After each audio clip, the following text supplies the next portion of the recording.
Ce jour dédié pour l'élévation de l'âme du soldat francophone qui est venu ici en Israël sans ses parents et qui est tombé à Gaza il y a quelques mois déjà, qui était il y a quelques jours avant son mariage. Eliyahu Binyamin ben Odelia Chaya, Zecher Tzadik Libracha, Hashem Enkom Damo. Notre parachat Beshalach, sorti d'Égypte. On est sorti déjà dans Parashat Bo, mais là on avance dans le désert. Et Pharaon, les Israël font un truc, ils vont 3 jours et ils reviennent. D'accord? Pharaon se dit, ah, ils sont perdus dans le désert, on va les rattraper et les égouiller. On va les ramener en Égypte. Et il prend les plus grands, les plus beaux chars qu'il a avec les meilleurs soldats et part à la poursuite du peuple d'Israël, les rejoint. Et le peuple d'Israël est en face de la mer. C'est pas la mer Rouge comme les gens se trompent, c'est la mer de Jon, Yam Souf. Il semblerait que c'est le Bardaouil, ceux qui connaissent un peu la carte, c'est la mer Méditerranée. Le Bardaouil ça s'appelle. Bon, c'est là où il y a beaucoup de souf, beaucoup de Jon, etc. Ben Israël ne peut pas rentrer, il y a un vent terrible, la nuit, des vagues énormes, bloquées. Et il voit les Égyptiens arriver. Et là, la Torah nous dit une chose assez surprenante. Dieu dit à Moshe, qu'est-ce que tu cries vers moi? Qu'est-ce qu'ils ont fait, Bnei Israël? C'est marqué qu'ils ont crié. Ils ont été terrorisés quand ils ont appris, ils voient l'Égypte arriver, c'est l'univers concentrationnaire égyptien qui les rejoint, ils sont terrorisés. Ils ont crié à Dieu, help! Comme nous on va crier bientôt, je vous demande juste au parfum, d'accord? Et le Midrash dit, c'est en passant de parenthèse, qu'est-ce qu'il a fait Dieu à ce moment? Il a dit, Hashmini Kolech, c'est un verset de Shir Hashirim, Cantique des Cantiques, histoire d'amour. Fais-moi entendre ta voix, qui Kolech Arev, ta voix est douce. Il est tout content Dieu, quand enfin Bnei Israël crie à Dieu. Et c'est ce que Bnei Israël doit faire. C'est marqué plusieurs fois dans les Tehillim, dans la Torah, dans la Bible. Quand on a un problème, une détresse, il faut crier à Dieu. Les prières que nous faisons tous les jours, ce sont des prières qui sont un décret des Rabbanan, des sages d'Israël. Et quand on crie parce qu'on a un problème, une détresse, c'est une mitzvah de la Torah qu'on fait. Donc l'Israël crie. Et à la tête de tout le monde, Moshe. Et là, Dieu lui dit, qu'est-ce que tu cries vers moi? Quoi, qu'est-ce que tu cries? On va se faire zigouiller, quoi. On ne va pas crier. Et à qui on va crier? Papa, maman, toi? Très bizarre. Dieu continue. D'Aber el ben Israël, v'Issaou. Dieu ben Israël, v'Issaou. Et ils vont avancer. Avancer où? La mer, elle est fermée. Le verset après, c'est écrit Vata harem et matra. Et toi, lève ton bâton. Unte yadra. Et tends ta main, alayam, sur la mer, uvkaeu, et ouvre-la. Et Ben Israël vont rentrer dans la mer à pied sec. Mais, c'est pas au niveau du temps, il y a un problème. Tu dis, Dieu Ben Israël qu'ils avancent, mais quand tu dis ça, la mer elle est fermée. Après seulement tu dis, et toi ouvre la mer. Tu aurais dû ouvre la mer. Et dis à Ben Israël d'avancer. Voilà, c'est la logique des choses. Tu ouvres la mer et tu avances. Pas tu avances, après tu ouvres la mer. C'est une question que pose le Orachem HaKadosh. Abraham Ben Attar Zatzal. Avant de donner sa réponse, je vous mets un autre ridouche très très beau, à mon avis très beau, mais qui va nous aider, du Admor de Ojrov, le Ber Yosef. Extraordinaire. Un peu auparavant, c'est écrit au début de la paracha, Chamushim yassou bnei Israël de Mitzrayim. Bnei Israël sont sortis chamushim. Chamushim, le sens simple, comme dit Rashi, mezouyanim, ça veut dire armés. Ils ne sont pas sortis sans rien, ils avaient des épées, des mitrailleuses, enfin tout ce qu'il fallait, d'accord? Ça c'est le sens simple. Mais là il y a le sens figuré, le drash. Et il y en a plusieurs. Rashi dit, chamushim, ça vient du mot chomesh, c'est aussi un cinquième. Un cinquième des Juifs sont sortis. 4/5 sont morts durant la 9e plaie en Égypte, d'obscurité. Pourquoi durant cette plaie? Pour que les Égyptiens ne voient pas comment nous enterrons nos propres morts. Ah, bah, vous aussi, vous souffrez, donc ça va, c'est normal. Non, ça s'est fait d'obscurité, ils n'ont rien vu. Mais 4/5, c'est un génocide. En tout cas, c'est écrit comme ça. Un cinquième des Juifs sont sortis. Ça, c'est le mot Hamushim. Maintenant, il y a d'autres commentateurs, très anciens, on parle d'il y a 2000 ans au moins, d'accord, qui donnent d'autres explications figurées du mot Hamushim. Dans le Targum Yonatan, il y avait un rabbin qui s'appelait Rabbi Yonatan ben Uziel, qui a traduit la Torah en araméen, mais une traduction avec des secrets. Il a traduit comme ça la Torah, les Nevim, les prophètes, et les Ktuvim, ce qu'on appelle en bon français les hagiographes, ne cassez pas la tête, d'accord, c'est Teilim, Daniel, Iov, tous ces livres-là, il n'a pas traduit, parce que c'est écrit dans le Talmud qu'une voix est sortie du ciel, elle dit « Qui est celui qui veut aller dévoiler mes secrets à mes enfants ?» Parce que dans les hagiographes, dans les Ktuvim, un livre de Daniel, le livre de Daniel est écrite de façon cachée, la date où Mashiach il arrive. Bon, nous on sait que c'est pour bientôt, mais à l'époque, ils ne savaient pas, donc ils voulaient tous savoir, de façon cachée. Et Rabbi Yonatan Uziel, c'est un très grand rabbin, c'est écrit qu'on étudie la Torah, c'est un volatile passé au-dessus de sa tête, il tombait cuit par terre, d'accord, rôti, tellement il y avait un feu de Torah au-dessus de sa tête. Et vu qu'il explique toujours tous les sens cachés de ce qui est écrit. Donc Dieu a dit non, la géographe, tu ne traduis pas. Bon, il n'a pas traduit, mais on a quand même la Torah. Et lui explique comment, Hamushim, il dit, ils sont sortis, chaque juif avec 5 enfants. Ça veut dire le mot Hamesh en hébreu, comme un cinquième Hamushim, là, il dit 5 enfants. 5 enfants par famille. Incompréhensible. Incompréhensible. Ils avaient tous 5 enfants, pas 4, pas 6, pas 0. Une femme s'est mariée, tac, elle a 5 enfants. Une femme, ça fait 20 ans qu'elle est mariée. Un monsieur, il a 9 femmes, d'accord, et ça fait 20 ans qu'il est marié avec ses 9 femmes, et en tout 5 enfants. Ça ne tient pas la route. Tout le monde a 5 enfants, pas plus, pas moins. Comment il écrit une chose pareille? C'est écrit Hamushim. Ok, mais ça ne veut rien dire, c'est pas réel. Troisième explication, donc du sens figuré. Première, c'est un cinquième. Deuxième, 5 par famille. Troisième, c'est le Targum Yerushalmi. C'est encore une autre traduction de la Torah en araméen qu'on appelle Targum Yerushalmi. On ne connaît pas l'auteur, le Targum de Jérusalem. Ça date aussi au moins d'il y a 2000 ans.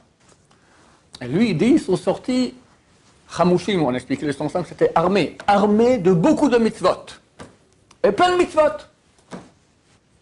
Bon, alors on a 3 explications différentes. À part la première, qui sont le sens simple, ils sont sortis armés. Tu as armé de mitzvot, tu as 5 par famille et un cinquième. Qui a raison? Et qu'est-ce que ça veut dire? Il y en a qui ne sont pas compréhensibles dans ces explications, 5 par famille. La demande de Ajarov, de Ber Yosef, il fait extraordinaire, il met tout ensemble. Et il explique une explication fantastique. Il dit, ils sont sortis un cinquième. Pourquoi? 4 cinquièmes sont morts dans la plaie d'obscurité. Maintenant, les Juifs, ils sont bons, comme tout le monde le sait. Ton voisin, il est mort. Ton autre voisin, il est mort. Tu as 4 familles autour de chez toi. Toi, tu es un bon Juif, tu sors d'Égypte. Les 4 autres, ils sont tous morts. Ils ne sont pas tous morts. Qui est mort? Les parents, les enfants. On ne peut pas dire à un enfant, tu ne mérites pas de sortir d'Égypte. Il n'a rien fait, l'enfant, il est innocent. Donc les parents sont morts, parce qu'ils ne méritaient pas de sortir d'Égypte, mais les enfants sont là. En tant que bon juif, qu'est-ce que tu fais? Tu les adoptes. Donc chaque homme juif qui sortait d'Égypte, il avait en fait 5 familles d'enfants, pas 5 enfants, 5 familles d'enfants. Ses enfants à lui, les enfants du voisin, 4 voisins, ça fait 5 familles d'enfants en tout. C'est ça, les 5 enfants par famille. Il sort armé de beaucoup de mitzvot. Oui, adopter une vingtaine d'enfants, 30, je ne sais pas, c'est énorme, d'accord, c'est marqué qu'il faisait 6. Une femme était enceinte, elle avait 6 enfants à la fois, donc c'était des centaines d'enfants. Tu adoptes des centaines d'enfants d'un coup, tu sors armé de beaucoup de mitzvot. Et on a les 3 explications qui sont vraies. Ils sont sortis un cinquième, 5 enfants, 5 familles d'enfants, avec beaucoup de mitzvot. Et là, on va arriver à l'explication du Or HaKadosh. Ils expliquent pourquoi j'ai expliqué cela maintenant. Donc ils sont sortis avec beaucoup de mitzvot. Le Or HaKadosh, il dit qu'en fait, ils sont arrivés ici au bord de la mer, et Dieu, il a dit, ça ne sert à rien de prier. Ça ne sert à rien de prier, parce qu'il y a le côté du mal, la justice, qui fait opposition. Elle dit, vous ne pouvez pas ouvrir la mer pour le peuple juif. Ils ne méritent pas. Pourquoi ils ne méritent pas? Ils ont des mitzvot. Énormes! Énormes! Juste auparavant, qu'est-ce qu'ils ont dit? Ils ont dit à Moshe, quand ils ont vu les Égyptiens arriver, ils ont dit, Ça manquait de tombes en Égypte pour qu'on vienne ici mourir dans le désert. On t'avait dit qu'on préfère ne pas sortir au désert, rester et servir l'Égypte. Laisse-nous tranquille, tu vois, on avait raison. Mon cher ami, Dieu t'a fait 10 plaies pour te sortir d'Égypte. Il t'a amené, on a vu dans le dernier cours à Jérusalem, asperger le sang du Corban Pèse sacrifice pascal, revenir. Il vous a amené sur des nuages de toute l'Égypte à Ramsès, et de là-bas vous êtes sortis.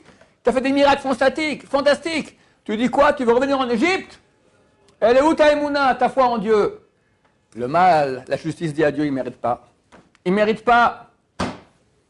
Mais il prie. Tout le monde prie, tout le monde hurle. Et Dieu dit, ah, elle est belle votre prière. Dieu vient vers Moshe et dit, ça ne suffit pas. Ce qu'ils ont fait là maintenant, ce manque d'émouna, la justice dit non. Ah, qu'est-ce qu'on fait?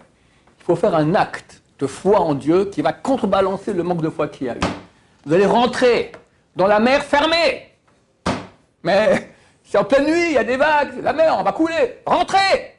C'est ce qu'il dit Dieu à Moshe. Arrête de prier, arrête de crier, ça ne sert à rien. Avancez! Après, il lui dit, bon, une fois qu'ils seront avancés, tu vas ouvrir la mer. Mais c'est quand une fois? Le premier qui a sauté, c'était Narshon ben Aminadav. C'est marqué que l'eau est arrivée jusqu'à là. Là! Il a se noyer. Là, dans le ciel, ils ont vu un acte.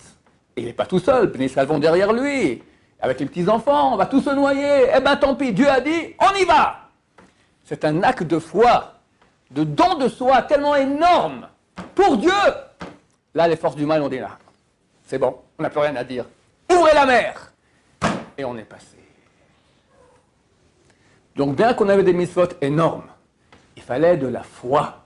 Il fallait un abandon de soi pour Dieu, pour qu'on puisse passer. Ça, c'est l'explication de Orach et Makadosh. Ça nous concerne, chers amis, ce qui est écrit, qui met cette ramesse Misraim Aren ou Niflaot. Comme à l'époque de la sortie d'Égypte, comme ça tu nous feras des miracles. L'Égypte, c'est un prototype de ce qui passera à la fin des temps. On aura le même scénario à peu près. Donc, Baruch Hashem, aujourd'hui, il y a beaucoup de mitzvot. Énormément de gens ont fait tchouva ici en Israël depuis le 7 octobre. Un tiers des juifs israéliens se sont rapprochés de la Torah, ce qui est énorme. En France aussi, beaucoup, Baruch Hashem. Il y a beaucoup de chesed d'entraide, énorme, surtout avec les soldats et leurs familles, et les familles des otages, et tous ceux qui ont dû quitter leur maison au nord.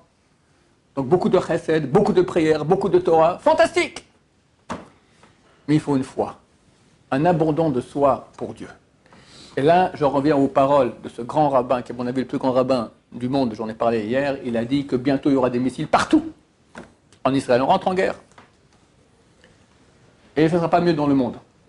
Comme je dis dans un cours aussi, hier, le Hadmon de Nadborna a dit bientôt il y aura une guerre mondiale. Tout le monde le sait aussi. Ce rabbin a dit il ne faut pas s'inquiéter, il faut de la foi en Dieu. Est-ce que ça veut dire que tous les missiles vont rater leur cible et il y aura des miracles fantastiques? J'ignore, je ne sais pas. Je ne sais pas comment ça va être, je ne suis pas le rabbin. Mais une chose est claire. Comme on est sorti d'Égypte, comme ça il faudra aussi. On va être attaqué par des ennemis. Dieu sera là. Et Dieu, comme il a fait 10 plaies en Égypte et nous a sauvés pendant toute cette période-là, en dernière seconde, on va dire « Où es-tu » Mais jamais de la vie, ouvre les yeux.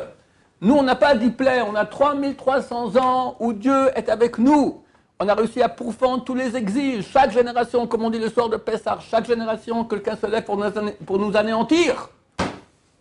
Chaque génération, et pas un petit. Ça rate jamais. Maintenant, on a l'Iran.